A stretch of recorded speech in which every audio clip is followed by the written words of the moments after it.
Hello and welcome to the Business Interview. I'm Marcus Carlson. Today we are talking trade, and we're doing it at a time when the European Union and the United States are negotiating a deal to create the world's largest free trade zone. The Transatlantic Trade and Investment Partnership is seen as a huge economic boon. The ambition was to finalize a deal by the end of this year, but there are warnings of likely delays, and there are reports of the talks hitting a snag over the efforts to create common environmental and health standards. Sweden is seen as one of the real winners of a potential deal, and for more on where the negotiations currently are, we can turn to Sweden's Trade Minister Eva Björling, who's joining me here in the studio. Welcome, Minister, to the programme, first of all. Thank you. Now, tell us, you are here in Paris trying to push this deal, and you're speaking to bankers and also French politicians. Tell us where the negotiations with the United States currently are when it comes to this free trade deal. Well, we have done 4 negotiation rounds now, and I believe that the first 3 ones were more just to have a feeling of how far can we go, which are the most important things to discuss, and so on. And this 4th round was more going into detail. And, so we're now coming to the meat, so to speak, of these negotiations. Exactly, and the difficult part. The difficult part. Yeah. What is your feeling when it comes to when this deal can actually be done? As I said, there are concerns of some delays. Mm-hmm. That I will say it's a question for the crystal ball to answer when it can be done. But I know that we have high ambitions from the European side. And the same goes for US. And when we started this, the intention was to finalize this during Obama's mandate period, and maybe not during this Commission's mandate period, but as soon as possible after this. So no later than 2016 then, if we're going to wrap it up, before Obama starts thinking about leaving office?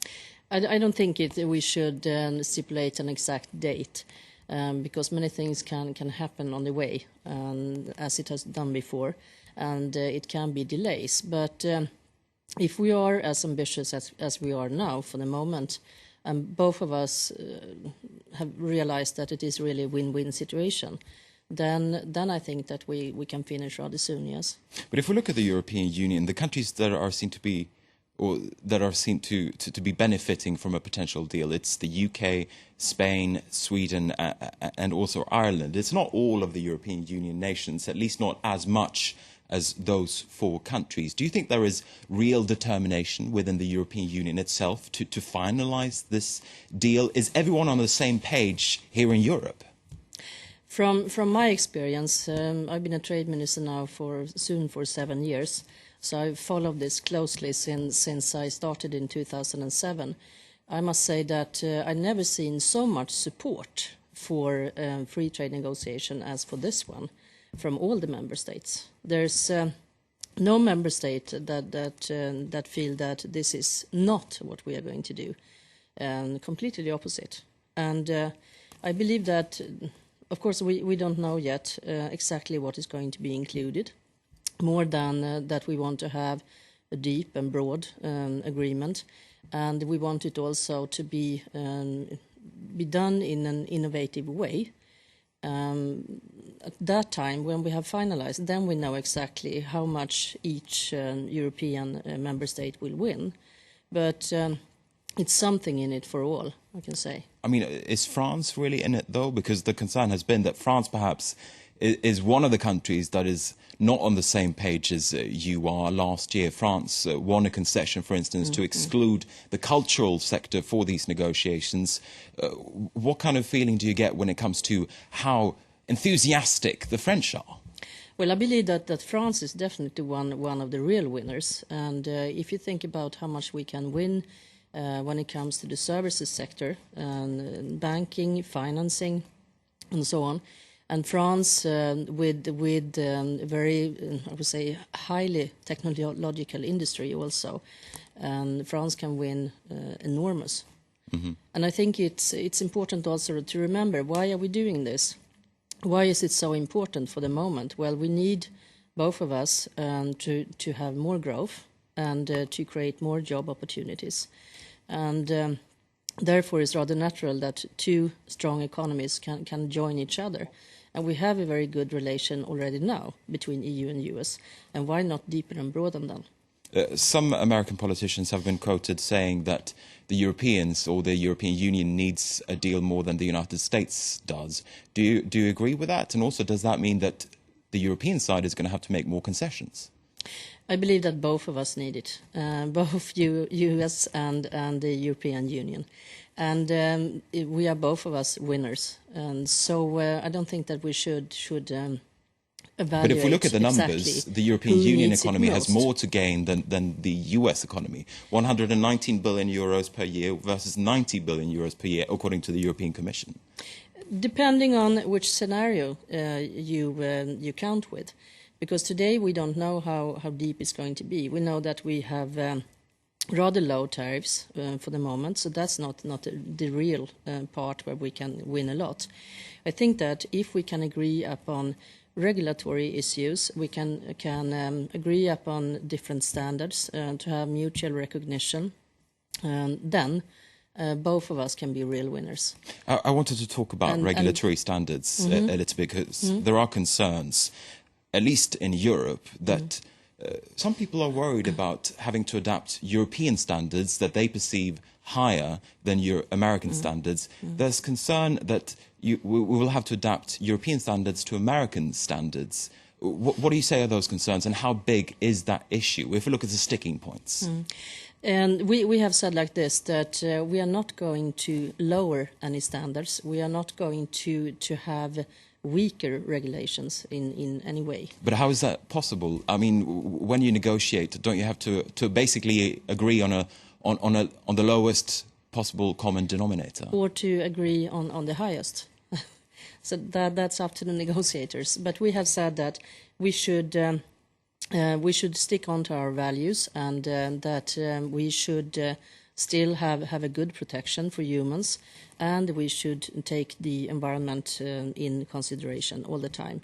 And we are not going to be weak about that. But what do you say to the people? The opposite. But there are several different ways of doing this, of course. And so far, we don't have any clear suggestion at the table. So I think that we have to come back to those and discuss it in detail when we know the suggestions exactly. But what do you say to those people who are worried, for instance, about American genetically modified foods entering into the European markets? What do you say to those people who are concerned? We have that concern in Sweden too. And since many people in Europe are concerned when it comes to GMOs and so on, and we have said from the Swedish government that we are not going to give up our rules at all.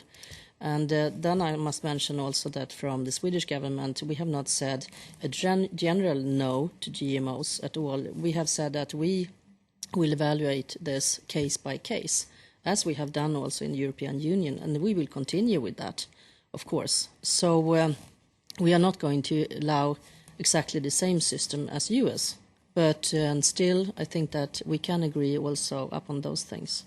I want to change tack a little bit and talk about what's happening in Ukraine at the moment. There is an ongoing crisis in Ukraine, and some people are calling for tougher actions against Russia when it comes to Russian trade. Do you think that there could be sanctions against Russia, more sanctions against Russia, and will they stretch as far as trade?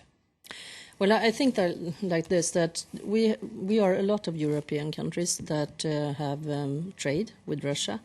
And Sweden was just one example. And Russia is an important trade partner, recently also joined the WTO. But for the moment, I think it's too early to say, are we going to have more sanctions? Are we going to tell our companies that you should not trade with Russia? That's a question that I rather often get, that what's your recommendation? And then I said that it's too early yet to say something about the future for Russia. I hope that this situation with Ukraine will be solved. And of course, I hope in the future of that we also can have more trade both with Ukraine and Russia, and that it will go back to a more normal situation again. That's where we are for the moment. So I don't think that we should discuss hypothetical questions in advance. Do you think, though, that trade between Sweden and Russia could take a hit, even if there aren't any sanctions looking ahead? Do you think that Russia will pay the price economically? A lot of people are predicting that, including the International Monetary Fund, which has warned about geopolitical tensions hitting the Russian economy. Well, again, then, I think it's too early to say. But ask me that question in 6 months again. And in the end, of course, it's the company's own decision to make. Do I want to make business with Russia or not? As long as we don't have EU sanctions or UN sanctions in various forms. Now, the European Union is currently eyeing an association agreement with Ukraine, and trade is one of those issues that will be on that agenda as those talks set off when the Ukrainian presidential election is over. How can the EU help Ukraine looking ahead when it comes to the trade issue again?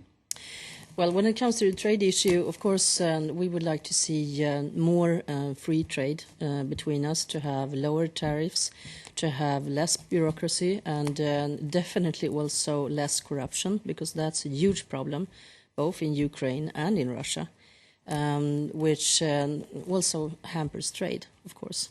So it's a lot of problems that we need to deal with, but still, I believe that we should not avoid to trade with difficult countries because of these difficulties, because then we can never make a change. I don't think it will help that much that we are standing in Brussels or in Sweden, for example, saying that we should have a boycott or isolate country X or Y.